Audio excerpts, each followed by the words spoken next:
Oke, hari mulai cerah, tapi masih gerimis. Sekarang pukul 11 pagi. Sebagai selingan, aku mau baca cerpen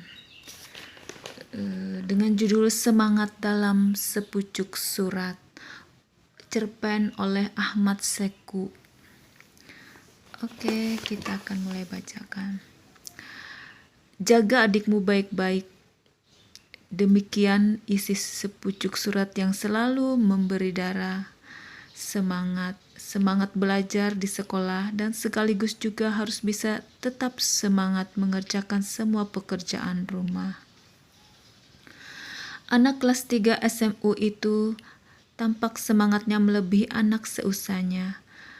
Bahkan kadang terlihat berlebihan, tapi ia menjalaninya penuh keikhlasan sehingga tak terasa jadi beban. Betapa semua berjalan seperti apa adanya. Bangun tidur jauh sebelum beduk subuh ditabuh. Dara harus segera pergi ke pasar untuk belanja kebutuhan keluarga. Kakinya yang mungil tampak lincah berlarian kecil menempuh perjalanan ke pasar yang cukup jauh. Dari rumahnya yang tempatnya terletak menjorok ke dalam pada sebuah kawasan kampung kumuh. Sebuah rumah yang seperti berada di kedalaman goa yang gelap dan pengap. Di antara selap petak-petak rumah yang begitu banyak padat penduduk berjejalan dan amat penuh sesak. Pergi di pasar, ia berjalan kaki. Tak ada uang lebih, jadi ia harus berjalan setengah berlari. Tepatnya berlarian kecil agar secepatnya ia dapat sampai ke pasar.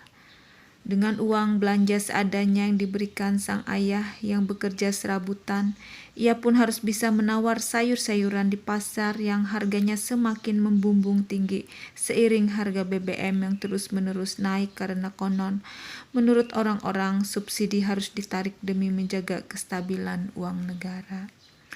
Padahal uang negara labil karena tangan-tangan jahil, yaitu oknum pejabat yang sampai sekarang masih suka korupsi, bisik Dara sedih.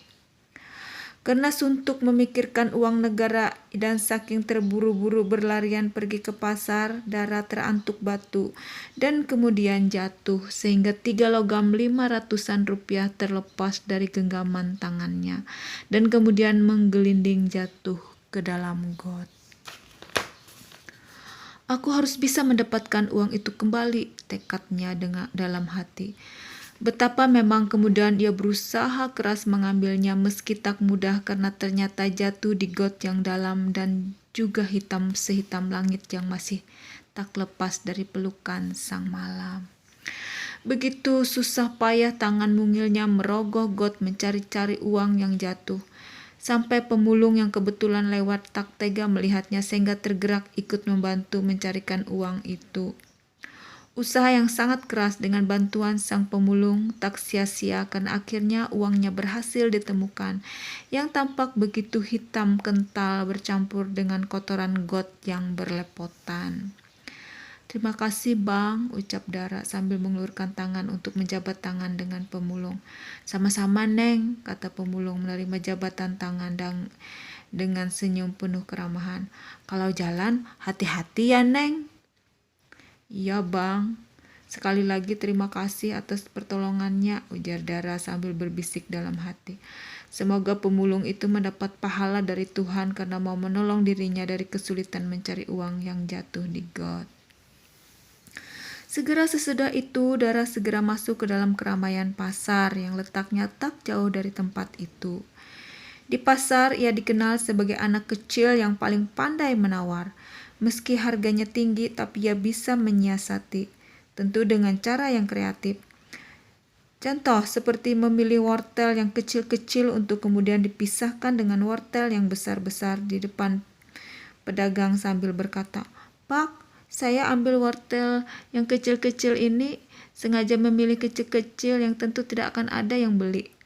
Bahkan sering Bapak buang.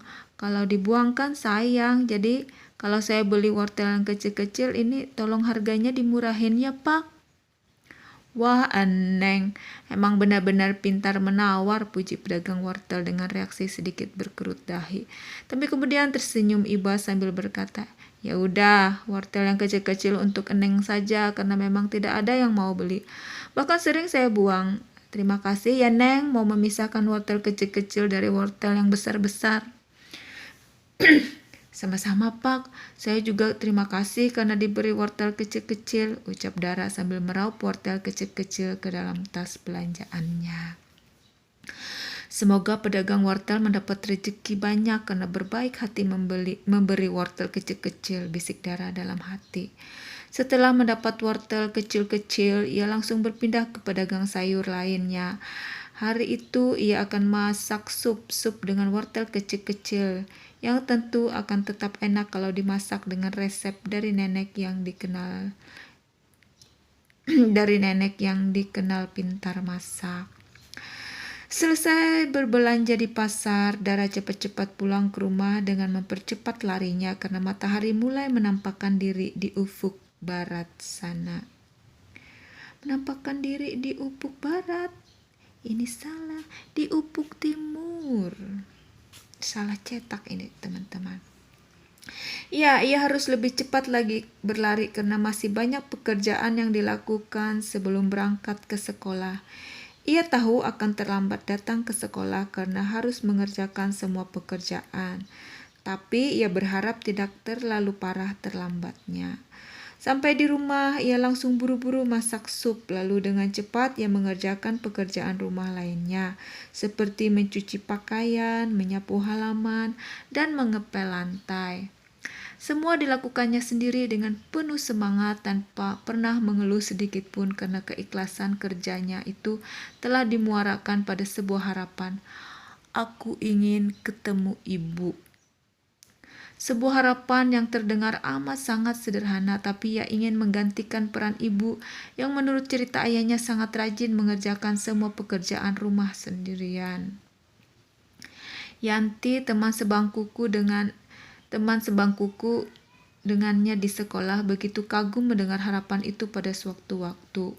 Karena selalu terlambat sesuai peraturan sekolah, ia pun dihukum tidak boleh masuk kelas pada jam pelajaran pertama. Ia baru boleh masuk kelas pada jam pelajaran kedua. Ia hebat, penuh semangat karena meskipun selalu terlambat datang ke sekolah dan sering tidak mengikuti jam pelajaran pertama, ia dapat mengejar ketertinggalan pelajaran. Ia meminjam catatan pada Yanti, teman sebangkunya, sehingga ia tetap mendapat prestasi terbaik. Ketika jam istirahat tiba, ia tidak ke kantin seperti yang biasa dilakukan teman-temannya. Ia tetap di dalam kelas untuk makan dari kotak makanan yang ia siapkan dari rumah.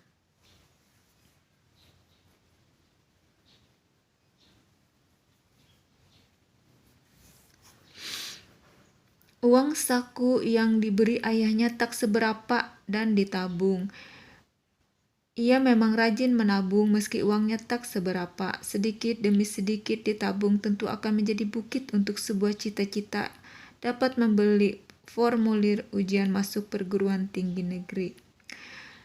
Sekolah di bangku SMU, ia mendapat beasiswa jadi dapat meringankan beban ayahnya yang bekerja serabutan dengan penghasilan pas-pasan. Hanya dapat memenuhi kebutuhan pokok keluarga.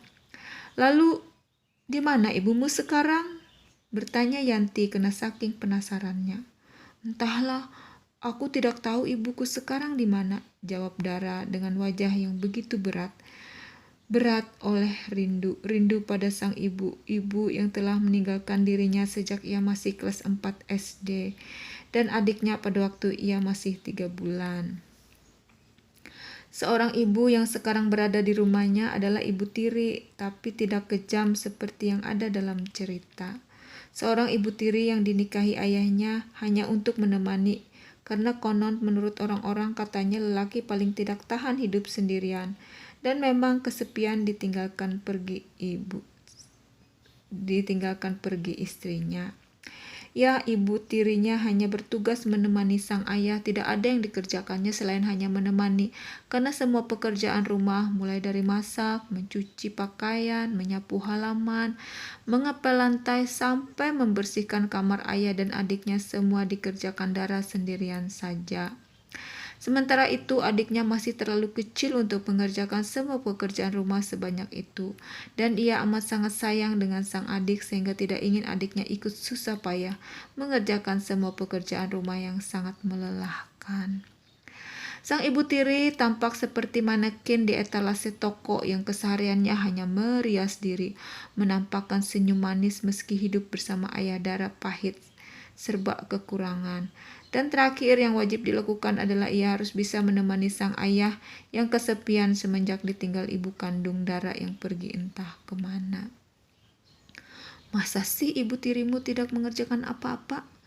Yanti bertanya karena merasa kasihan mendengar semua pekerjaan rumah dikerjakan Dara sendiri saja. Tetapi betapa makin iba teman sebangkunya itu melihat keringat mengucur deras di kening Dara yang tampak pucat kelelahan. Kucuran keringat yang menyiratkan akan semangat untuk mengerjakan semua pekerjaan rumah demi mempertahankan rindunya pada sang ibu kandung yang pergi entah kemana. Sepucuk surat tampak sudah begitu kumal di sana-sini, penuh dengan jejak air mata, sehingga tampak bukan surat lagi. Ya, sudah seperti serbet mengelap meja, tapi isi tulisannya masih tetap dapat terbaca. Jaga adikmu baik-baik. Itu tulisannya. Ibu, aku selalu menjaga adik baik-baik, bisik Dara dalam hati. Sambil berurai air mata, terlebih tadi siang sepulang sekolah ia melihat ada seorang ibu menggendong anaknya dengan begitu cinta dan penuh kasih sayang. Betapa kerinduannya pada sang ibu seperti terbendung dan deraslah air mata mengucur memanjiri perenungannya kini. Sepucuk surat itu senantiasa dibaca Dara sebelum maupun sepulang sekolah, juga sebelum dan sepulang ke pasar. Demi isi sepucuk surat itu, ia tetap menjaga semangat sehingga air mata selalu mengucur setiap kali rindu pada sang ibu. Tak terbendung dan dengan sedu-sedan ia menumpahkan kerinduannya. Ibu, sungguh aku benar-benar ingin bertemu denganmu. Pengadegan 2008. Oke, sudah selesai. God bless you, love you, bye bye.